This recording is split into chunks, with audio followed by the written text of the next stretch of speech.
Hello, folks, and welcome to James Hill Sports. We are joined by a special gentleman. He joins us from the highest of seven hills. He is Coach Willie Simmons. He is obviously, you know him as the coach of the Florida A&M University Rattlers, the football powerhouse. First and foremost, Coach, how are you and the gentlemen on campus this week? Well, everyone's doing well, and really excited about this week's Florida Classic. Coach, you just alluded to it, Florida Classic. Tell us what it means to you personally and everybody from the Panhandle all the way down to the Florida Keys. They know it's Classic Week. Well, this game means everything to me personally, to this football team and program, to this university, and everyone who loves Florida A&M University. I grew up right here, basically on FAMU's campus, 20 miles away. Watched my god brother play football here for Coach Ken Riley. Watched Ron Bickers, other guys that I knew growing up play here at this institution. And so the Florida Classic is a rite of passage, right? It's an annual family reunion party. You name it, is viewed that way. So just to be a part of this great rivalry and what it means to so many people, again, it's definitely one of the greatest rivalries, in our opinion, in all of college football. Coach, in this particular rivalry, it includes a lot of people who have ties to both schools respectively. Can you talk a little bit about that? There's license plates where it's half Rattler, half Wildcat. Just talk about the bond and the closeness of how these two particular schools are linked together. Well, we are the two prominent HBCUs in the state of Florida. So we're both responsible for a lot of the Black middle class in this state, and so many ties, so many familiarities with one another. So you're talking about family ties, husband and wife. You're talking about siblings. You're talking about neighbors, church members, co-workers. You name it. If you know a Rattler, there's a great chance you know a Wildcat. And the bragging rights that follow this game are definitely as intense as any rivalry that's out there. Coach, take us back to your earliest memories of the Florida Classic. Is it in Tampa? Can you go back and tell us about your earliest memories of this particular football rivalry? Well, my earliest memories are when the game was in Orlando. My aunt lives in Orlando, and so it was always an opportunity for us to visit, my aunt down there. And that's back when it was during Thanksgiving weekend. And obviously the game was moved up to the weekend prior to Thanksgiving, once Billy Joe got here, but my earliest memories are the game during Thanksgiving weekend. And I just remember how intense this rivalry always has been. And as a coach now, I definitely see firsthand how significant this game is on many fronts. Coach, as the head football coach of the Rattlers Nation, when you look across the field and you see Bethune-Cookman, and you play this game, why is it such an intense rivalry, and why are the stakes so high? Why is it so important? Well, obviously, a lot of the guys that will be playing this weekend played high school ball together. A lot of these guys grew up together playing 7-on-7s, AAU, you name it, took visits together. And so there's just so many ties between the two schools. And we, like I said, we're the two Division I FCS programs in the state of Florida. And there's just, the game typically has some type of ramifications outside of just who wins the game. All 3 seasons for us, a championship has been on the line, right? And so this year and last year, their team hasn't performed at the level that they're accustomed to, but it still doesn't diminish the fact that they're a very dangerous football team and that they're going to play their best ball in the Florida Classic. So we have to get ready to match their intensity, match their execution, and make sure that we're ready to play our best ball as well. Coach, for a number of years, I covered this particular rivalry as a part of the MEAC. Now I've been covering it as a part of the Swac. Talk a little bit about that. It's still 2 HBCU powerhouse leagues and what that can look like for fans. Well, one of the things that we were a little bit apprehensive about in making the move to the MEAC was that at the time, there were no guarantees that Bethune would follow us. And so we really wanted to make sure that we were able to maintain the rivalry, that scheduling never became an issue.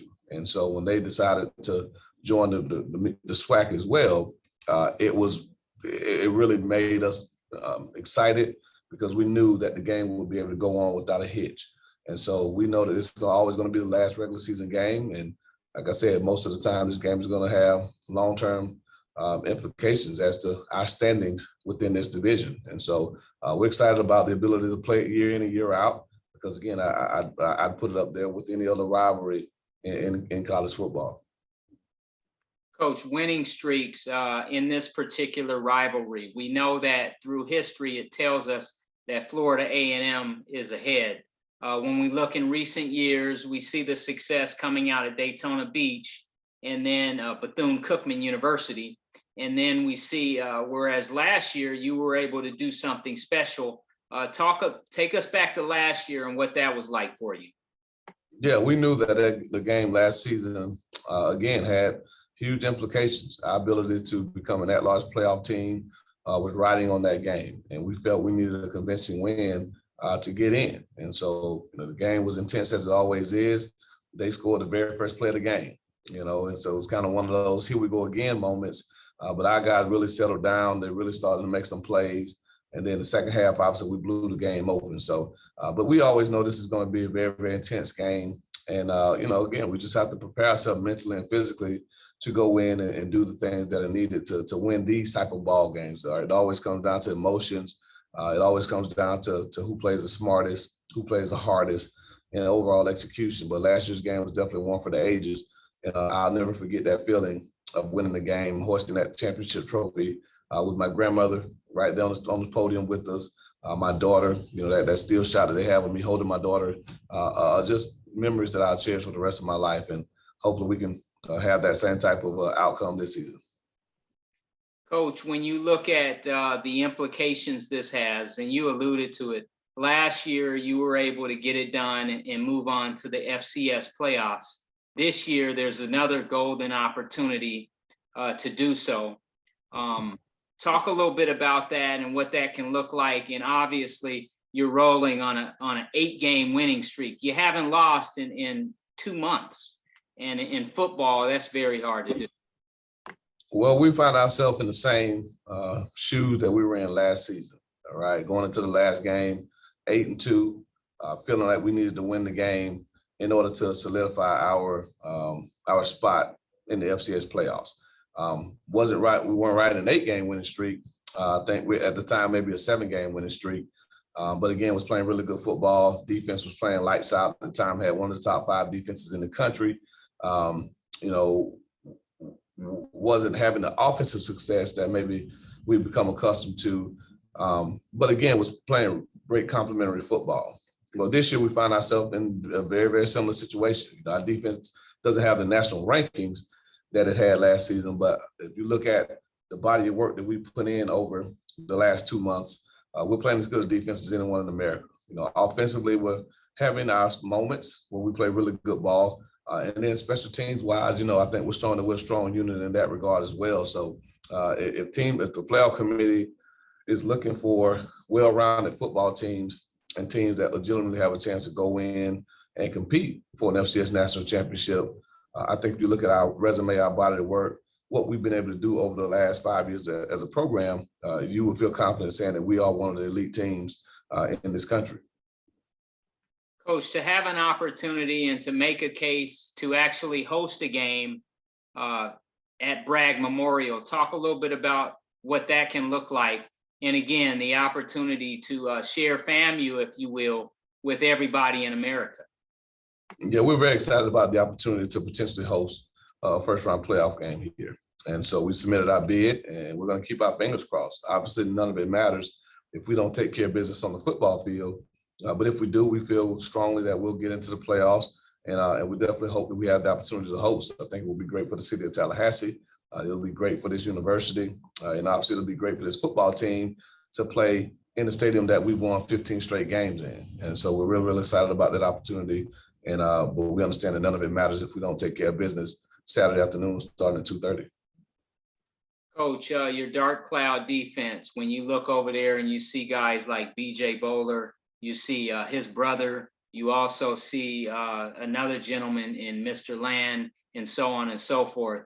Talk a little bit about your defensive side of the ball, and they can also play lights out. But those guys have been playing really good football. And whenever you have a strong defense, you feel like you always have a chance to be in every ball game. And so obviously the group is led by Isaiah Land, the reigning Buck Buchanan Award winner. Isaiah Major is having a phenomenal season. You alluded to the Bowler brothers. They're BJ and Kendall, who are from the Orlando area. So I know they're looking forward to going back home for this game. And, it doesn't stop there. General Hunt, Courtney Cox, Johnny Chaney. We have a plethora of guys that have really done a great job on that side of the ball this year. So we know that we have a tough challenge this week. We're playing one of the most dynamic quarterbacks that we've seen all year. We're playing one of the biggest threats as a wide receiver in Kamari Everett, the big 6'7" tight end that we've seen all year. And they have a lot of team speed. And so we have to make sure that we're communicating great, that we're staying, top of our routes as far as coverage and not giving up big plays and making those guys snap it again. And if we can do that, we feel like we'll be able to continue to play solid fundamental football that we played over the last couple of months. But it's definitely going to be a challenge for our football team this weekend to slow down an offense that's shown at times that they can light up the scoreboard. Coach Xavier Smith, the X-Man, special gentleman out of Haines City, and he's one of the greats coming out of FAMU. Talk a little bit about Xavier and what this game can do for him and what it means for him personally. I know he can speak to that, but as his coach, what it looks like. Well, obviously, Xavier's meant everything to this program over the last 4 years. It's been a consistent, steady performer for us. He's leading the conference in basically every major statistical category as a wide receiver. He's top 5 or top 10 in all of FCS in many categories. And he was the one that broke the game open kind of last year, on the big touchdown, the first touchdown for us in the Classic. And so he's just a big play guy. And we're going to continue to try to feed him as much as we possibly can. His opportunities to win orange and green are running out. He understands that. And we're going to make sure that we squeeze every ounce of playmaking ability out of him while we still have him, because he's what we would consider a generational talent. I don't know if we'll coach another player, especially as Xavier Smith, for a while, right? And so we want to make sure that we send them out the right way, just like we want to do Isaiah Land and Chris Fadul and those other seniors that have bled, that have sweated, that have cried, for this program. Coach Jeremy is having an outstanding year. He comes in from Vanderbilt. Talk a little bit about your quarterback, and he's a smooth operator. Well, Jeremy has played, really sound football for us this season. He's had the misfortune of playing behind a line that we've been kind of figuring out with some moving pieces, and he's continued to stay steady throughout the year. He's had some moments where obviously he didn't make the best decisions, but again, more times than not, he's getting the ball to the right places, to the right people, getting us in the right football play. And so we obviously will definitely need him to be on his A game this weekend. When you look at the Classic over the last few years, it's come down to turnovers. The team that's won the turnover battle in the third down conversion battle has won the game. And so turnovers is definitely something that we can control on the offensive side, not turn it over. Defensively, we got to find a way to get our hands on some balls. And then when it comes to critical situations, third down and red zone, we have to make sure that we make great decisions with the football. And so last week we threw three interceptions in the red zone and had a turnover on downs and missed 3 field goals. I don't think we can play that type of game this weekend and come away with the victory. So we definitely got to continue to fine tune the little things. And if we do that, I think we give ourselves a great chance to come out with another huge win. Coach, in closing, is there anything you would like to share with football fans from the Keys all the way up through the Panhandle, over to Duval, all the way up 75 and I-4? I mean, down in Miami, they're clamoring because they can't wait to get to Orlando this weekend. Well, again, obviously, I don't think much else needs to be said about the game this weekend. Everyone's excited about being there. But I'd be remiss if I didn't close this with continuing to give my thoughts, my prayers, my condolences to Coach Tony Elliott in the Virginia football program. Obviously, a tragedy there a few days ago that none of us ever want to see. And I know that they're hurting tremendously. I know the families of the fallen individuals are hurting tremendously. The teammates, the classmates, the childhood friends. Again, it's just a terrible thing that's happened up there, and it really puts things in perspective for all of us. You know, and we're charged with protecting these young men and trying to give them everything they need to be successful in life. And we never bring them in with the thought that we won't see them walk out of there, right, with a degree in hand, with an opportunity to do the things that they want to do in life. And to have 3 promising young men's lives cut short at the hands of an individual who didn't value their life is just a total tragedy. So everyone who is a praying person, continue to uplift the Virginia family, but also continue to uplift, you know, our program and programs like us, because, you know, we definitely need it. So definitely want to continue to send positive vibes up to my good friend Tony Elliott with everything that he's had to endure over the last couple of days. Well, folks, there you have it. He is the head coach of the Florida A&M University Rattlers. You can see Coach Willie Simmons and the Rattlers as they take on Bethune-Cookman. It's the Florida Blue Florida Classic, just days before Thanksgiving, and we always look forward to it every year. I'm James Hill. You're watching James Hill Sports. We'll be right back.